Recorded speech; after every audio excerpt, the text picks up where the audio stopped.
ओम नमः शिवाय। दोस्तों ग्रहों के राजा सूर्य देव 16 जुलाई 2023 को अपना राशि परिवर्तन करने जा रहे हैं। तो सूर्य के इस राशि परिवर्तन का प्रभाव धनु राशि वालों पर क्या पड़ने वाला है, आज इस कार्यक्रम में हम आपको जानकारी देंगे।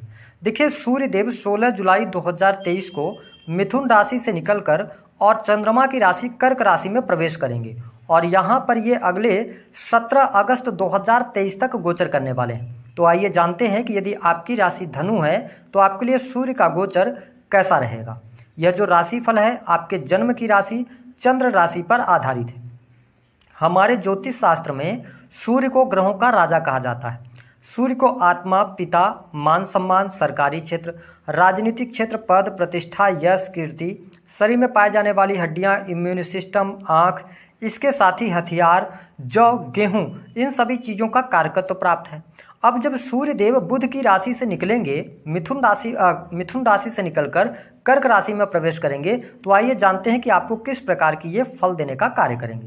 देखिए, सूर्य देव आपके किस भाव के स्वामी बनते हैं? नवम भाव के स्वामी हैं। नवम भाव किस चीज़ का होता है? आपके भाग्य का, धर्म कर्म का, इसके साथ ही पिता को भी नवम भाव से देखा जाता है, आपके ट्रेवल को भी 9th हाउस से देखा जाता है। अब देखिए, नवम भाव के स्वामी होकर सूर्य देव अष्टम भाव में गोचर करेंगे। अष्टम भाव में सूर्य देव के आने की वजह से कुछ क्षेत्रों में तो विशेष उपलब्धियां आपको अवश्य प्राप्त होंगी। कौन से क्षेत्र हो सकते हैं? देखिए, यदि आप विद्यार्थी हैं, आप किसी ऐसे क्षेत्र की पढ़ाई कर रहे हैं जो कि विज्ञान से जुड़ी हुई है या रिसर्च से जुड़ी हुई है, शोध कार्यों से यदि आप जुड़े हुए हैं, तो यह समय अवधि आपके लिए बहुत ही बेहतरीन साबित होने जा रही है। यहाँ 1 महीने में आपको कोई बड़ी उपलब्धि इस क्षेत्र में अवश्य प्राप्त हो सकती है। इसके साथ ही जो धनु राशि वाले जातक अथवा जातिका अकल्ट, एस्ट्रोलॉजी से जुड़ा हुआ या कोई भी किसी भी प्रकार से पत्रकारिता वगैरह से अगर आप जुड़े हैं, ऐसे किसी फील्ड से, आप इस चीज़ को समझें कि ऐसा कोई फील्ड जिसमें आप रिसर्च करके और चीज़ों को लेकर बाहर आते हैं, यानी सामने लोगों को समझाते हैं, बताते हैं, तो यह समय आपके लिए अच्छा रहेगा। डाटा एनालिसिस के लिए समय बहुत अच्छा रहेगा।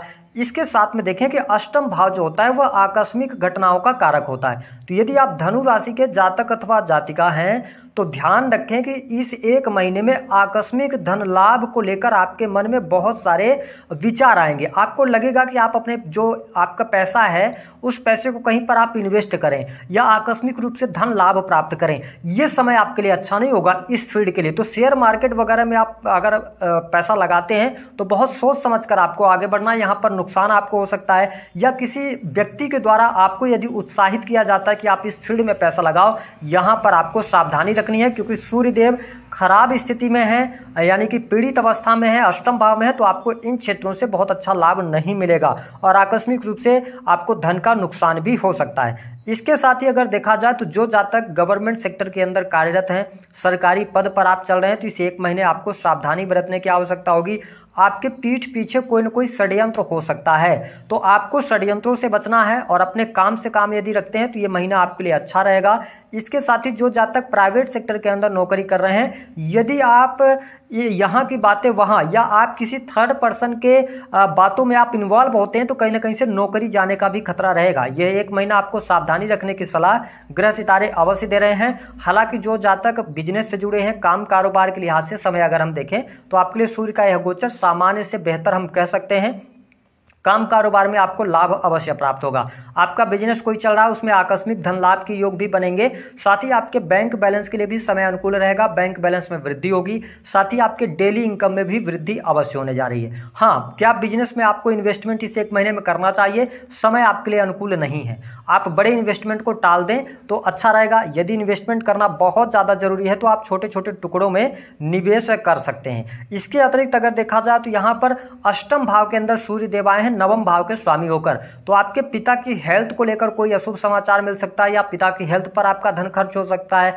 और जो अष्टम भाव होता है वो आपके जीवन साथी का दूसरा भाव होता है, तो यहाँ पर जीवन साथी की हेल्थ में कहीं ना कहीं से आपको गिरावट देखने को मिल सकती है। तो अपने जीवन साथी के स्वास्थ्य का आपको ध्यान रखकर चलने की सलाह ग्रह सितारे जरूर दे रहे हैं। इसके अतिरिक्त यदि देखा जाए तो आपका स्वयं का स्वास्थ्य कैसा रहेगा यदि आप धनु राशि वाले हैं। देखिए, अष्टम भाव के अंदर सूर्य देव आए हैं, पीड़ित अवस्था में। सूर्य किन चीजों के कारक हैं? हमने बताया कि ये हड्डियों के कारक हैं।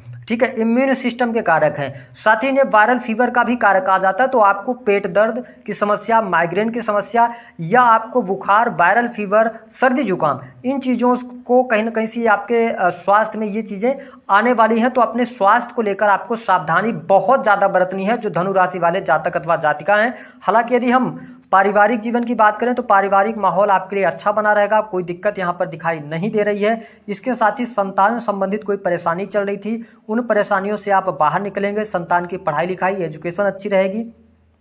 जो जातक प्रेम संबंधों में है उनके लिए प्रेम के मामले में भी अनुकूलता देखने को मिलेगी। यदि आप प्रेम विवाह से जुड़ा कोई निर्णय लेना चाहते हैं तो बिल्कुल आप ले सकते हैं, कोई यहाँ पर नेगेटिव स्थिति दिखाई नहीं देगी। इसके साथ ही अगर देखा जाए तो इस महीने आपका कोई बहुत बड़ा रुका हुआ कार्य अवश्य बन जाएगा। यदि आप धनु राशि वाले हैं, किसी कार्य को लेकर बहुत ज़्यादा परेशानी आपकी चल रही थी, उन कार्यों के होने की संभावनाएं अवश्य दिखाई देती हैं। बड़े भाई बहनों से आपको बहुत अच्छा लाभ प्राप्त होगा। हाँ, यदि आप किसी भी प्रकार से कोई आपको यात्रा करनी पड़ती है तो यात्रा आप सोच समझ कर करें। हालांकि 8th हाउस के अंदर सूर्य देव आए हैं नवम भाव के स्वामी होकर। ऐसी स्थिति में विदेश यात्रा अगर आपकी इच्छा है या विदेश यात्रा से संबंधित कोई परेशानी अड़चन चल रही थी, वो अड़चनें अवश्य यहाँ पर दूर होने वाली हैं। वाणी में आपके कॉन्फिडेंस लेवल अच्छा दिखेगा। वाणी कंसल्टेंसी से जुड़े कार्यों से आप अच्छा खासा लाभ प्राप्त कर सकते हैं। यह स्थिति आपके लिए बहुत ही बेहतर रहेगी। साथ ही आपके भौतिक सुख साधनों में वृद्धि होगी और पारिवारिक माहौल भी कुल मिलाकर अच्छा यहाँ पर दिखाई दे रहा है। जो जातक संतान प्राप्ति का सपना देख रहे हैं उनके लिए भी परिस्थितियां काफी अनुकूल यहाँ पर बनी हुई हैं। ये स्थिति आपके लिए लाभकारी साबित होगी। इस एक महीने के अंदर आपको कर्ज नहीं लेना है, इस बात का अवश्य आप ध्यान रखकर चलें, क्योंकि अगर आप कर्ज भी लेकर कहीं पर पैसे लगाते हैं तो वो पैसे आपके नुकसान हो जाएंगे, कहीं ना कहीं से आपको निगेटिविटी देखने को मिलेगी। तो देखिए धनु राशि वालों, अष्टम भाव में सूर्य का गोचर बहुत अच्छा नहीं माना जाता है, इसलिए इस एक महीने में आपको ध्यानपूर्वक चलना चाहिए। कोई आप डिसीजन ले रहे हैं, चाहे पर्सनल लाइफ से जुड़ा, चाहे आपका प्रोफेशनल लाइफ से जुड़ा, सोच समझ कर करें। जो जातक अपने नौकरी में स्विच करना चाहते हैं, वो चाहते हैं कि नौकरी को हम छोड़कर दूसरी नौकरी का प्रयास करें, तो ध्यान रखें यह समय अवधि बहुत अच्छी नहीं रहेगी।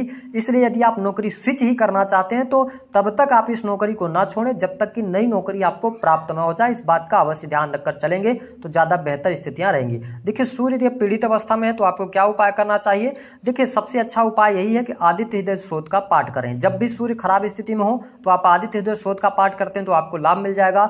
दूसरी स्थिति एक और कर सकते हैं कि आप अपने वजन के बराबर, जितना आपका वजन है उतना जो है तो गेहूं ले लें, उसमें 1/4 हिस्सा कर दें और एक हिस्से को आप दान कर सकते हैं। इससे क्या होगा कि सूर्य मजबूत होंगे तो आपको लाभ प्राप्त होगा। जब भी घर से निकलें कोई भी शुभ कार्य के लिए या किसी भी महत्वपूर्ण कार्य के लिए तो गुड़ खाकर आप जरूर निकलें, तो आपको सूर्य देव